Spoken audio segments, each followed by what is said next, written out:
namanya untuk ini. Pak, dari semua KUHP dan KUHAP yang terbaru ini kan ada beberapa pasal yang digugat di Mahkamah Konstitusi.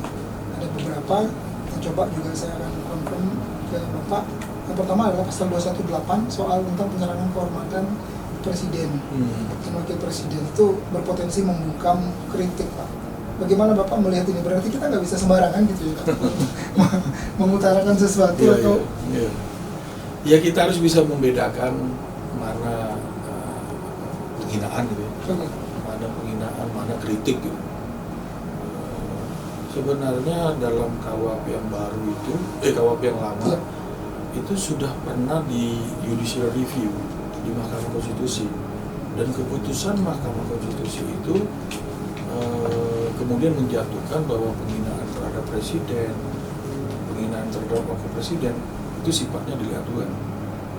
Jadi kalau dulu itu orang menghina presiden, dia cukup jurus stafnya langsung melaporkan yang bersangkutan, bisa diproses tuh di pengadilan.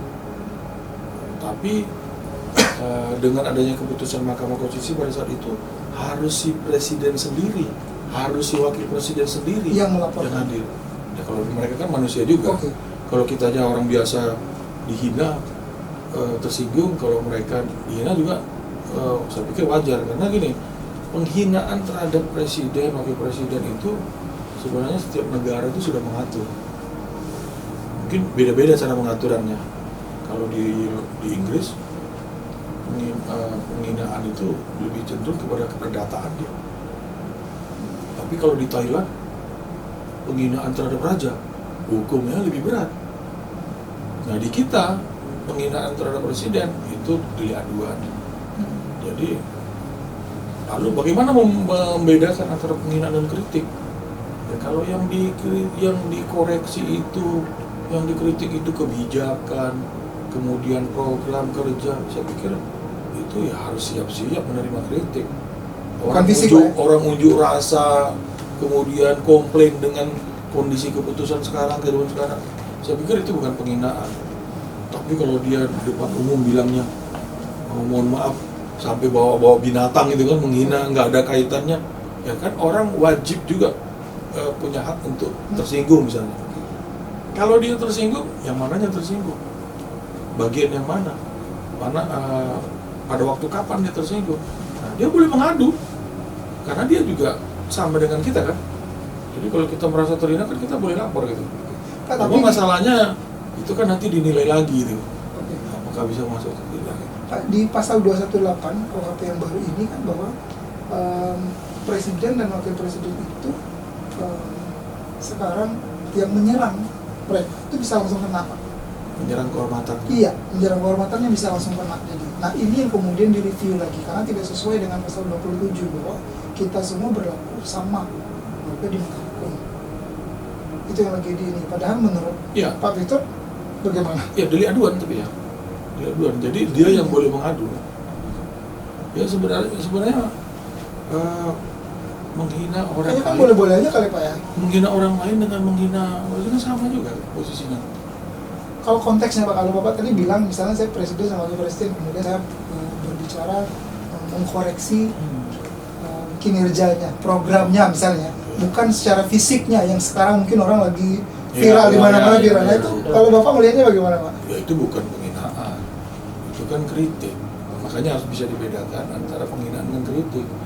Jadi kalau sifatnya seperti itu, harusnya itu tidak menjadi bagian tindak pidana ya. Kan itu masalahnya kan di situ. Orang dalam unjuk rasa menyampaikan pendapatnya, itu bisa bagian daripada kritik itu. Tapi tidak mudah, tipis-tipis tuh antara penghinaan dengan kritik itu. Makanya ini kan masih multi tafsir soalnya. Kadang-kadang penyidik juga nggak bisa menyimpulkan sendiri, dia panggil ahli bahasa, dia panggil ahli pidana. Perlu tidak kalau menurut Pak Victor untuk kemudian ini didetailkan saja bahwa penghinaan itu begini loh, mesti masuk 1, 2, 3, 4 gitu, sehingga kita memaknai penghinaan, penyerangan harkat dan martabat itu multitafsir. Kan mungkin Bapak Victor beda dengan pendapat saya atau beda dengan teman-teman pemirsa Bapak. Ya, sebenarnya di unsur itu kan dalam setiap pasal itu ada unsur-unsurnya. Ya. Dia masuk ke mana unsurnya. Maka Kalau nanti semua dinormalkan misalnya, oh yang masuk penghinaan itu misalnya kalau menghina seperti ini, Ya. padahal itu banyak lagi nanti yang lain-lain. Jadi kalau yang tidak diutarakan di situ berarti tidak masuk penghinaan. Nah itu jadi repot juga gitu. Tapi intinya sebenarnya begini, saya pikir bisa dibedakan lah mana kritik ya. Tapi kalau misalnya saya bilang ini program TV ini nggak baik nih, itu kan bukan penghinaan. Tapi saya bilang ini apanya reporternya orangnya jelek, orangnya ini, wah tersinggung kan itu. Oh, iya. Nah kan Itu seperti sih, itu ya.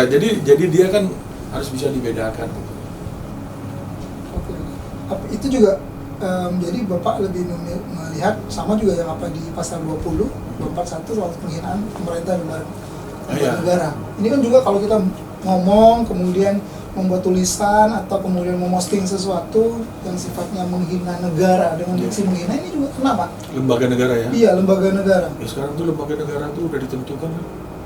Jadi nggak semua orang mengaku dengan lembaga negara. Kalau dulu gubernur, polisi bisa mengaku atas nama lembaga negara, sekarang nggak bisa.